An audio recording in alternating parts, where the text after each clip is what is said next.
Hey folks, this is about the third time I have tried to do this video, so let's hope it works this time. I actually put it up and went to check it, and I don't know what happened with the encoding, but I'm using new software. I had upgraded on the suite that I had. I went to the suite and it gave me some new stuff, and so I'm trying different things. So if you just bear with me, hopefully this will work this time.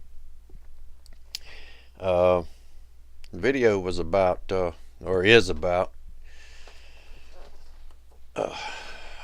people. The biggest argument that people have um, when you're trying to explain to them that you don't believe in the lunar landings, the Apollo missions, you don't believe that they landed on the moon. The biggest argument, and I noticed one of these is fact because this is the one my dad uses all the time. It's how can so many people be in on it and nobody talk?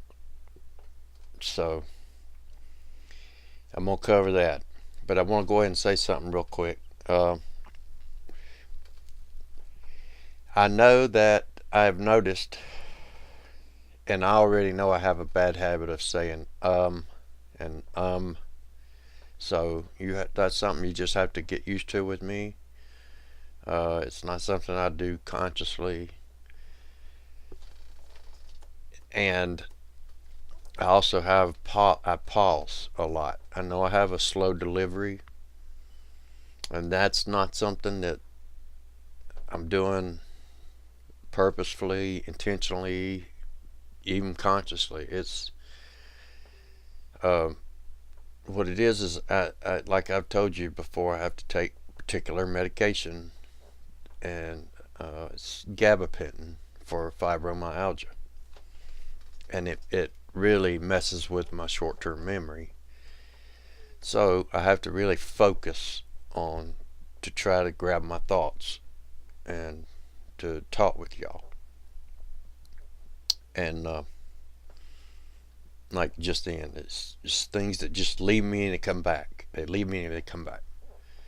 So if if I'm too slow for you, if you need to, just speed the video up to 1.25 or something. That was suggested to me that would help. If I'm too slow for you, just speed the video up to 1.25 and that should help. Okay, now to get that out of the way, back to the how can so many people be in on it and nobody spill the beans? Well, it's called compartmentalization.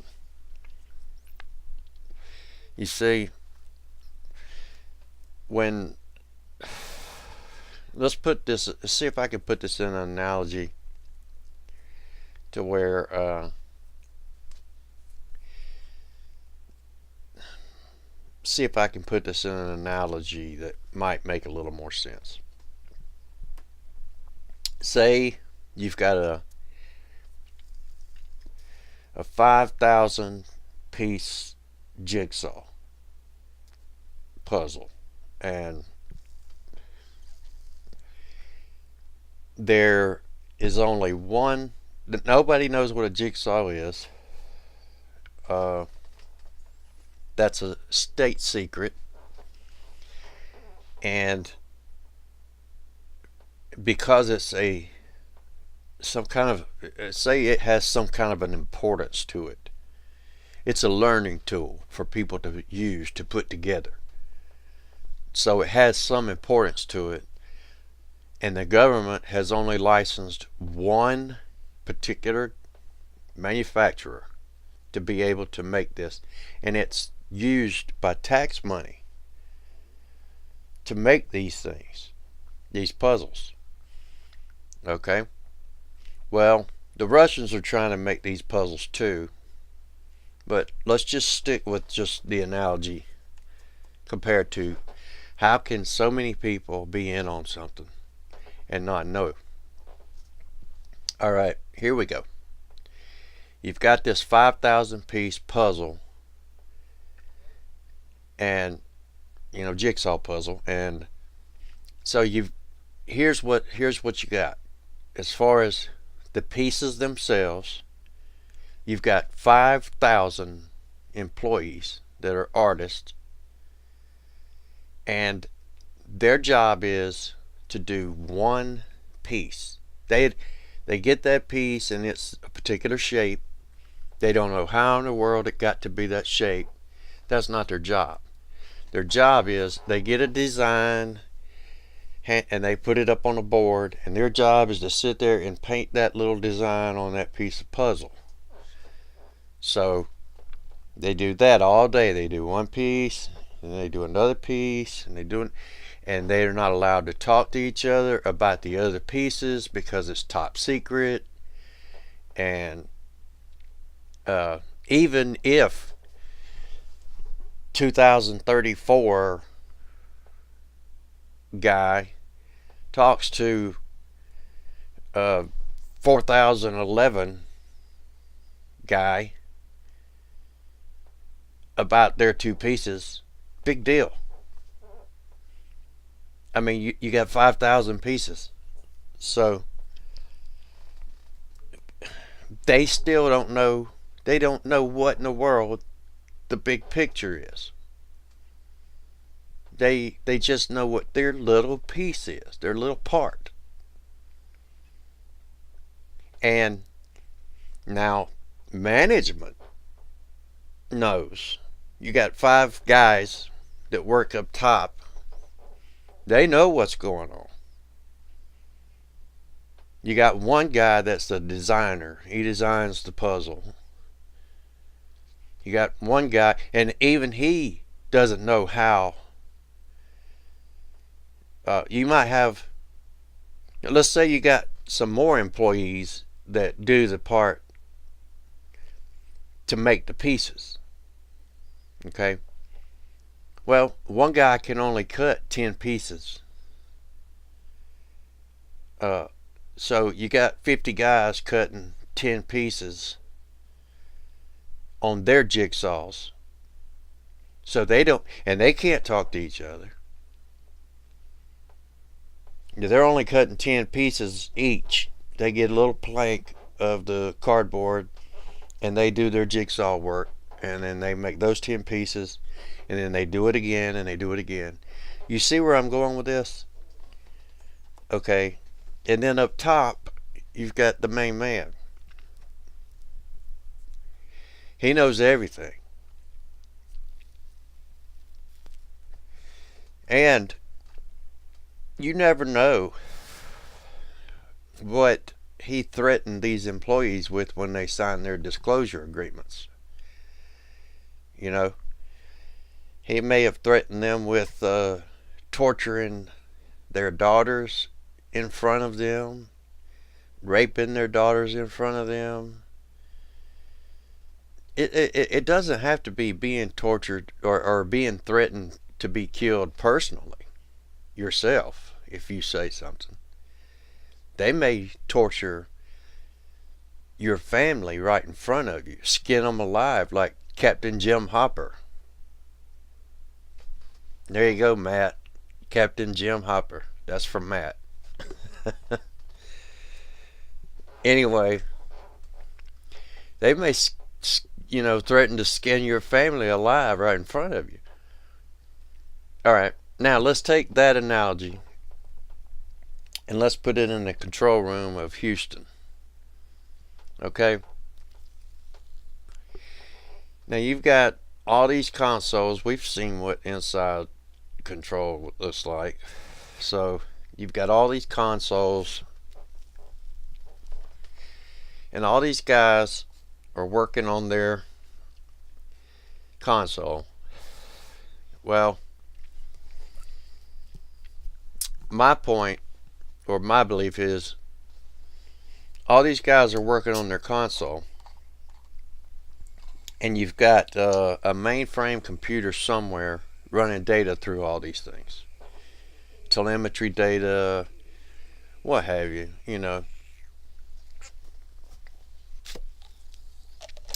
And these people, they have no reason to question what they're doing. They really believe that there are astronauts on their way to the moon. They only have their little part in that control room. And as far as they're concerned, they have to make sure that the data on that console stays right. Because those astronauts, those 3 astronauts' lives depend on them. They have a part in this. They're too worried and concentrated on what they're doing to make sure they're okay to worry about what guy in row 6 on console 7 is doing. They don't know what his job is, and they don't care. They just want to make sure that he's doing his as well as they're doing theirs. You see my point? Now, this whole time, they have no reason to talk to each other. The two might be together that or have similar data that might match up, so they're talking to each other, or maybe there's 3 in a row there that talk to each other to make sure all their data's together because they're running a particular part of this program. But Ed Harris up there, he knows everything, or he might not even know. I don't know. Who knows if he knew or not. I would say he did.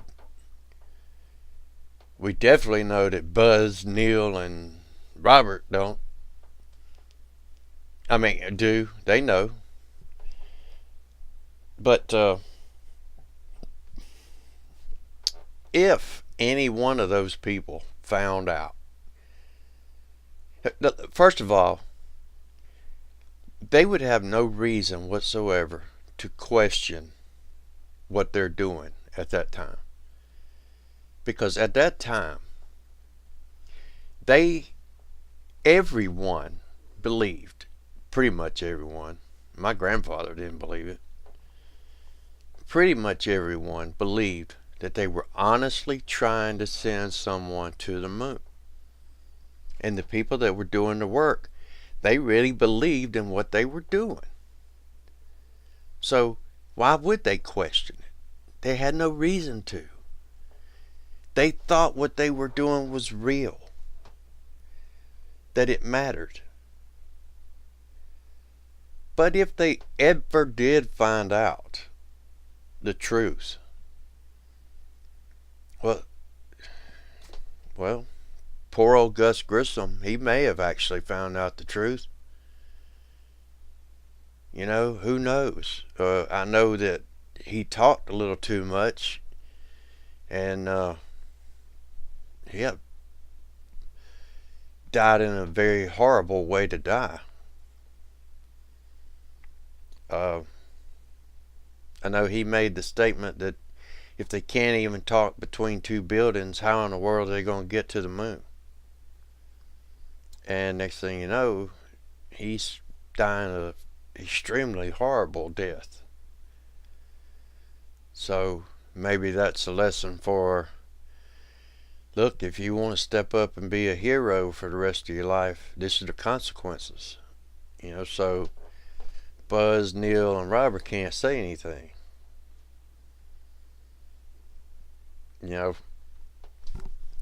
But the point is the analogy of the jigsaw puzzle.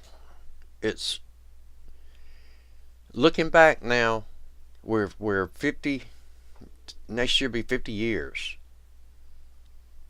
I was born on the 6th of July in 69. So, I'm almost as old as, I'm just a little older than the lunar landing. So next year it'll be 50 years. But looking back now, we can see that things don't add up. Things are starting to come out now and things don't add up.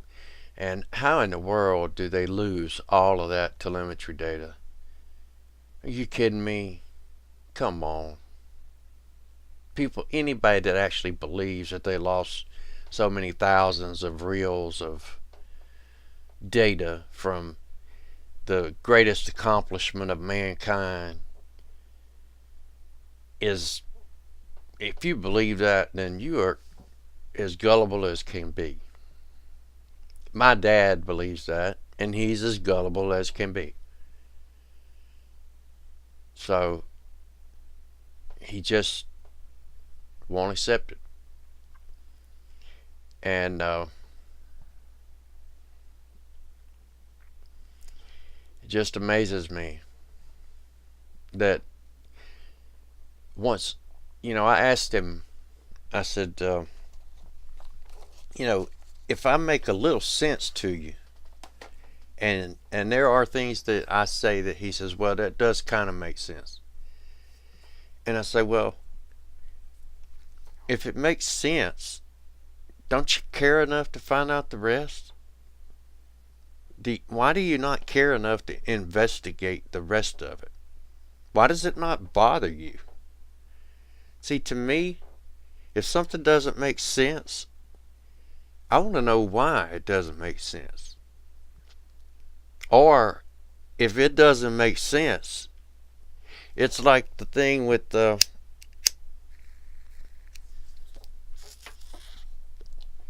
it's the old saying, from what Triple X with Vin Diesel. If that's bullshit, then this whole thing is bullshit.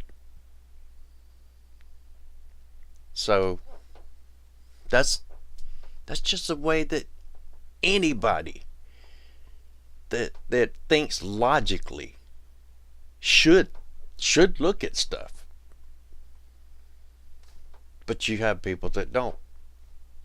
Some of you may not, and I may be offending some of you. And it's not that I'm not trying to offend you.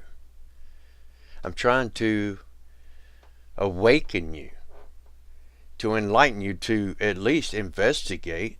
I mean, it's not that hard to look back and say, wait a minute, that doesn't look right. And I mean, let's just take, for instance, the ISS, okay? Take the women with their hair. I think Matt said something about shouldn't they cut it short. But even the women with the long hair, it's just sprayed up and stuck. All right. Is that the way that a woman with longer hair looks underwater? I'm sure everybody has seen the movie 300. You remember the little oracle girl? How her hair was flowing? Well, that scene was probably done underwater, I'm sure. That's the way hair should look in zero gravity. And I saw a video, and I wish I could find it. But a guy had went to the manufacturer who made the suits, these space suits that they wear, and the space suits that were worn through the Apollo missions, and asked why they couldn't be used for Chernobyl. They said no way. That would be a death sentence to those people. Are you kidding me? You can send somebody through the Van Allen belts, this dangerous gamma radiation, in this spacesuit, but they can't wear it to go fix Chernobyl or Fukushima? I mean, come on, man. You sent people through this Van Allen belt in '69 wearing that suit, But we're still polluting Pacific Ocean with radiation, nuclear waste. When we could just put on a spacesuit and go in there and fix it. What the hell? Does that make sense to you? It doesn't to me. Anyway, that's just my rant on that one, and I'm going to get done with this one. If it works, I'm going to start on another video. I've got another subject I want to talk about, but at least until then, have a good one, and until I see you again, have a good one, and please be good to everyone else.